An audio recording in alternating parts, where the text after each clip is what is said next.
করছি অনেক বছর যাবত ধরে আমরার কোনো জল নাই, কোনো সুবিধা নাই। পঞ্চায়েতে জানানো গেছে যে আমরারে জল লাগবো, তারপরে এরা আজকে দিব কালকে দিব করতে করতে কোনো জলের কোনো সুবিধা নাই। গত অনেক বছর হয়েই গেছে, তারপরেও আমরা দেখতে দেখতে যা মাটি কুয়া আছে ওইটা তো আমরা কাভার হয় না। যা লাস্ট পর্যন্ত আমরা পরিমাণে আমরা মাঠ ঘোলা জল খাইতে বাধ্য। এই জন্য আমরা ঘরে খুব অসুস্থ, ঘোলা পানিটা খাইয়া খুব অসুস্থ হয়ে গেছি গিয়ে আমরা। এর লেগে আজকে আমরা রাস্তা অবরোধ করতে বাধ্য হয়েছি। কয় নাম্বার ওয়ার্ড আপনার? 5 নম্বর ওয়ার্ড, রাংরুং পঞ্চায়েত। জল আমরা পাই না, আমরা জলের দরকার, আমরা বড় মোটর চাই, আমরা কুয়া কাছারি চাই না। আপনাদের কোন গ্রাম পঞ্চায়েত? তাচাই বাগান, রাংরুং পঞ্চায়েত, আমরা ওয়ার্ড 5 নম্বর। কতদিন ধরে আপনারা জল পান না? আজকে বাটা বছর 3 বছর হইতাছে এরকম অবস্থা চলে। আপনারা গ্রাম পঞ্চায়েতে জানাইছেন? জানাইছি, পঞ্চায়েত থেকে গিয়া ঋণ কুয়া দিছে, এই কুয়ার জলেই পাই।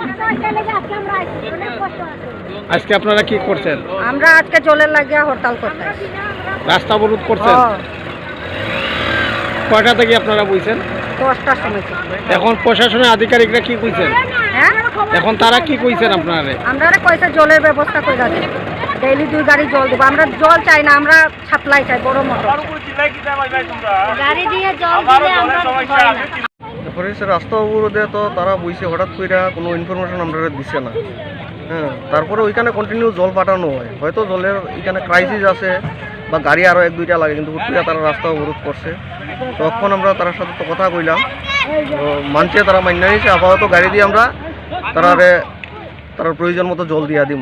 আর স্কিমের ব্যাপারটা তারা অফিসে গিয়া কথা হোক, কারণ বড় স্কিম একটা হইতে গেলে তো অনেক সময়ের ব্যাপার। এই কথাটা হয়েছে, হওয়ার পরে তারা তো এখন রাস্তা অবরোধ উঠাইছে।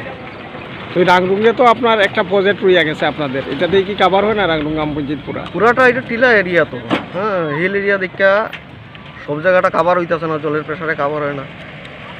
বড় ডিটিডাব্লিউ যদি প্রয়োজন হয়, আমরা আরেকটা অফিসে গিয়া তারা কথা কইলে, আমরা অথরিটির সাথে কথা কইলে স্যাংশন অবশ্যই হইব। ওইখানে কী হইব আমরা এখন গিয়া স্পটে দেখতেছি।